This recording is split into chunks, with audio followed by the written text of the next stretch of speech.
Hey, what's up? This is Todd. Today I'm going to talk about tempo track adjustment. Even though I live off-grid, making music in a computer confines me to being in a grid in my DAW. One of the things I generally dislike about modern music is the kind of the stiffness that comes with that unyielding perfection of being stuck to this precise grid. Sometimes it's cool for an effect if the song kind of needs to have this just pulse that never gives in, but I find for the most part it removes a lot of the humanity away from the music. So let's talk a little bit about the technique I use to adjust the tempo track. I mentioned in my Easy Drummer review that before I started writing music, I just wanted to learn how to program natural sounding drums.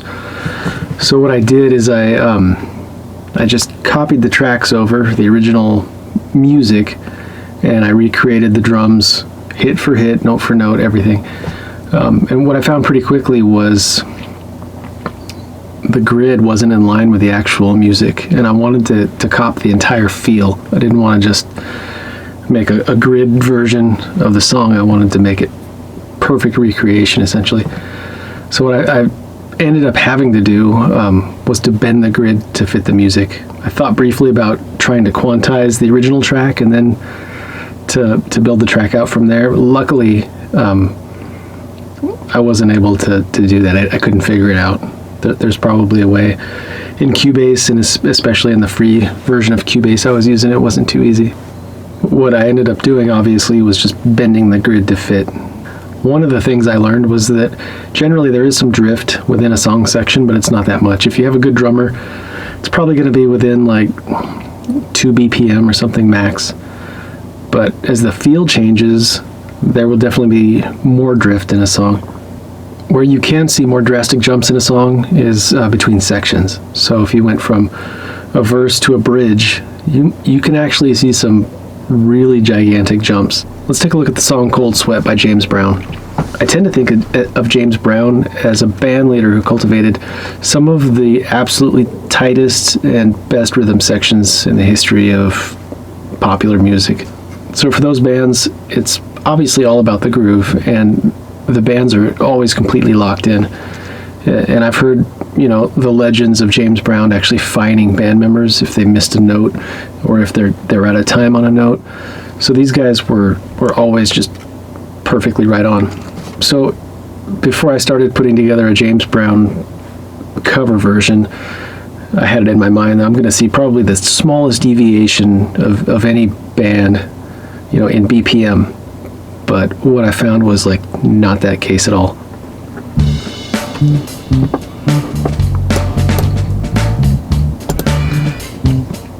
Okay. So within the verse here, we start out at 111 BPM. Right now we're at 112. So we're pretty well locked in. It's not much variation at all. So there hasn't been much variation yet. Even in the bridge, it's holding pretty tight. But this jumped from 112 to 120.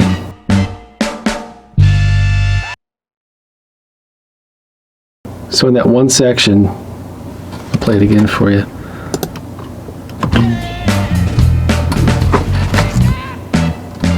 $120, $118, and in between those hits, it jumped back down to $114. So letting that music flow in the way that it needed to involved changing the tempo for a part that really was kind of satisfying a different need at that very moment in time.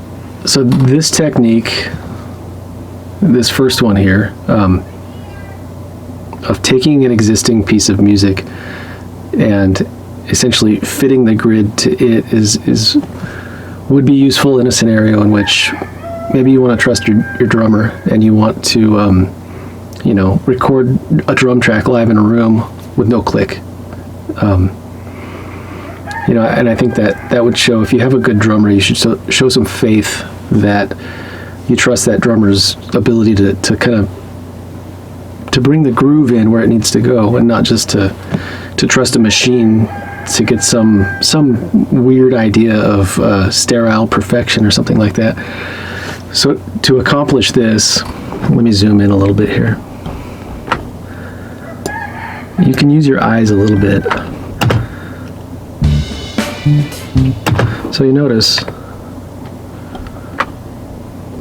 here, this is not lining up on the grid, but so if you get too neurotic about fitting the grid to every single beat, every single piece, you're going to lose some of the magic in the way that, you know, people lay back to accomplish something specific, or they might, you know, I can't remember what the word is, but if you play a little ahead, that accomplishes something different. It changes the feel.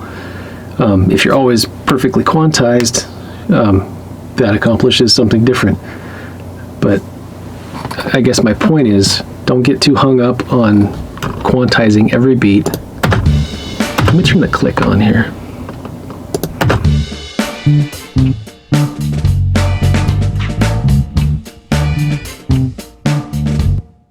So you can see in places it's rushing, it's lagging.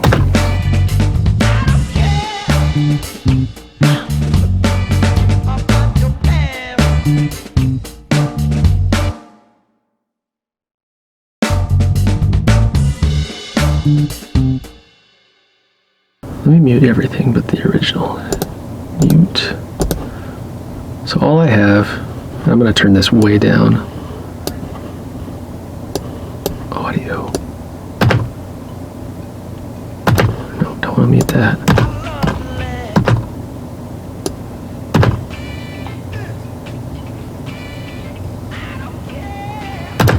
So all we're doing is just making sure that over the course of the song, that the grid essentially represents what the groove should be. And the groove doesn't exist necessarily just in the drums or just in the bass or just in one instrument, but it kind of exists in this, you know, ethereal place in the middle of all that, where, you know, one part might lay back. I think I've already gone into this a little bit, but you kind of have to hear it outside of the individual parts and as a kind of an amalgam of the greater whole. So that would be the first way, is just going in, and let me open the tempo track here and I can show you exactly what it looks like. So you can see in the tempo track here, let me make that bigger. There are kind of little places like here where there's a small jump.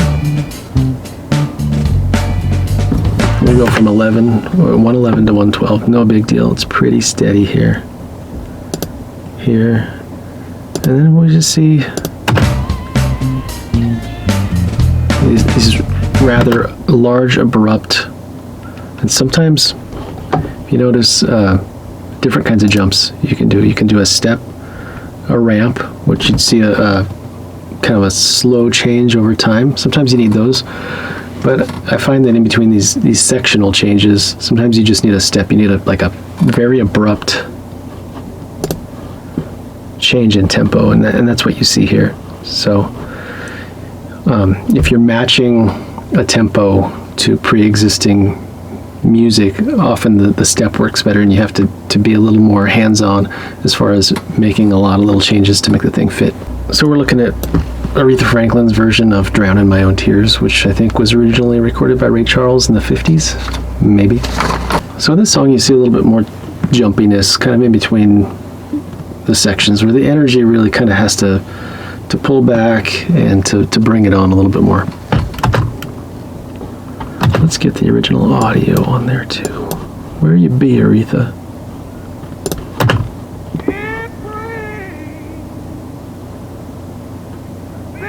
I think I adjusted the pitch to put it in a key that I could sing and that would fit my range, which is not Aretha Franklin's range. Let's turn that down so maybe YouTube won't bust me on the copyright. There you are. Boom.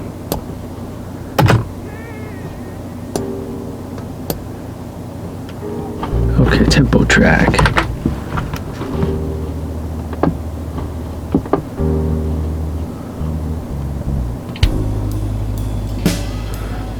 Okay, so the tempo is going to jump here. just 1 BPM.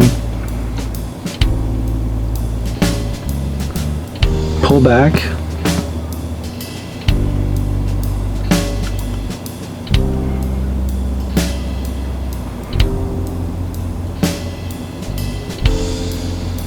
Looks like I played a wrong note on the bass.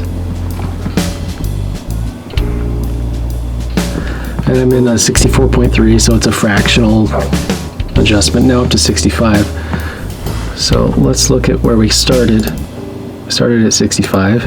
We've gone down to 60. At one point we were down at 61. Back up to 65.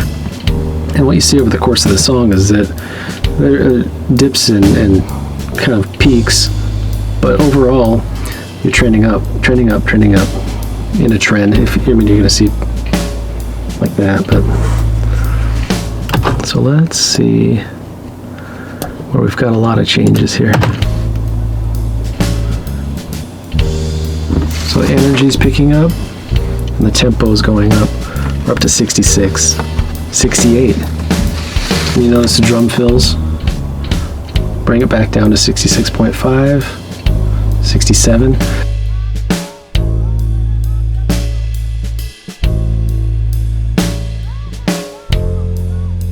Holding at 67. And when we jump ahead to another verse section, we're back down a little bit.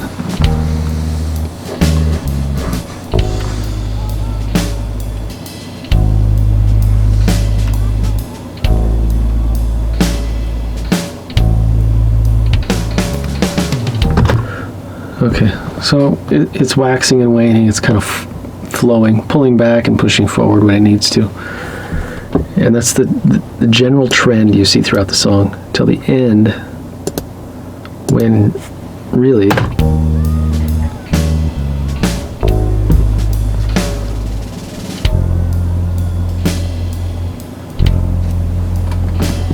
so what we saw was we're up to 67. We're at 70 now.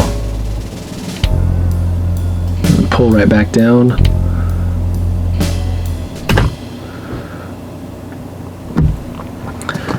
So those are a couple different examples of taking an existing piece of music and fitting the grid to it.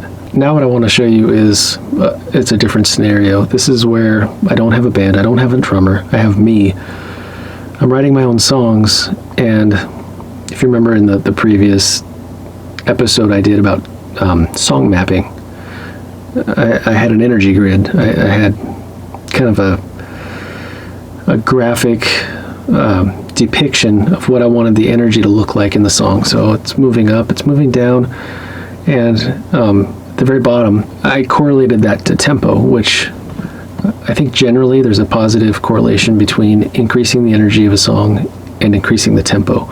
That's not always the case. It depends on what the energy is. I think if you're looking at a really heavy energy, sometimes you might actually decrease the tempo a little bit, and you have to experiment. In each case, it's case by case. There's no one size fits all adjustment. So this is the song Change It that I've kind of been working on in real time over this series of videos. And in the first version, it was just a fixed tempo, and I don't remember what it was. But what I did in this case is I brought my song map over, and I looked at it, and I made adjustments to fit that.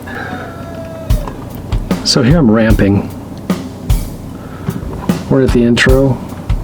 This is the lowest energy probably of the entire song.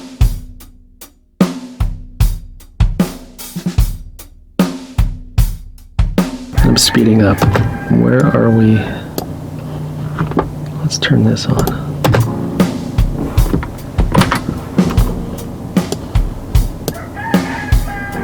And we're still ramping up. We're just increasing the energy slowly. And this is gonna, instead of a sectional change, this tracking an existing groove, we're just kind of bringing the intensity up, slowly. And then you see what we did there. We're rising from 76, and this point here, let me make this a little bit larger so you can see. This next point is kind of the destination tempo. So So we just stopped at 76.2 kind of arbitrarily. And a lot of times the way that I determine what the tempo is going to be is just kind of trial and error. Sometimes it feels too slow, sometimes it feels too fast, and sometimes it's that Goldilocks tempo. And I'm going back to the verse. So we go from 76.2 right down to 75.7. And it's just going to hold here for this entire second verse. And this is getting chorus. And this chorus is actually ramping up to the bridge. So it looks like we're going from about 76 to about 76 and a half. Yep. And continuing to ramp up through the bridge a little bit. We're almost up to 77, and then we're going back down to the guitar solo. So the intent with the guitar solo is to kind of maybe start from a little bit lower point and to just bring it back up and up and up. So that's what you see in this ramp here, going from 75, what was my original tempo? About 75. So I want to bring it down completely back to where we started and build it up pretty, not abruptly, but a little bit more quickly than before.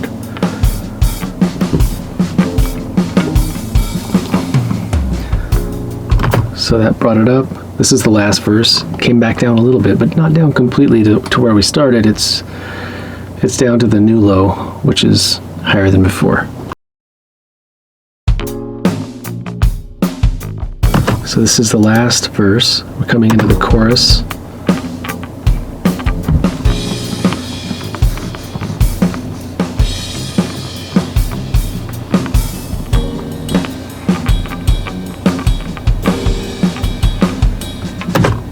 And we're at 76.8. That's the top tempo of the entire song so far.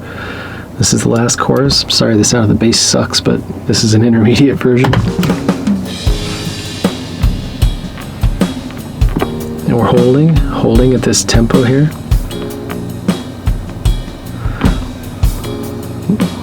Looks like we're gonna move.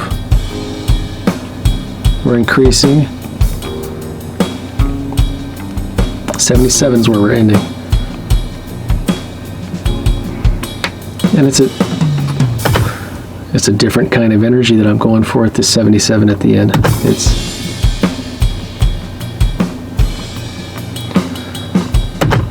The ending is more celebratory, not celebratory, it's celebratory. But what we're seeing is more energy, happier energy, kind of the triumphant feeling rather than this heaviness. So we're not looking at big adjustments here. There's subtle changes, just in the same way that when you're mixing, and you're putting in automation, you're not going to put in, real gross movements most of the time. You're looking for stuff that people probably aren't going to perceive on a conscious level. But we're looking to put a lot of little changes that create an impact that people feel over time, instead of we're not looking to affect the conscious mind so much. We're looking to kind of impart a feeling, which is a whole different thing. So if you don't notice a fractional change of tempo, that's not a bad thing. If you sit there and play it in real time and A/B it while you're looking at it, you can feel it. But in a blind test, you probably wouldn't. But the sum of all these small changes will have an impact, and it will create an enhancement of the energy of the song that you're trying to impart. And that's the whole point. So I really appreciate you watching, and I hope you tune in next time to watch me again. Thank you.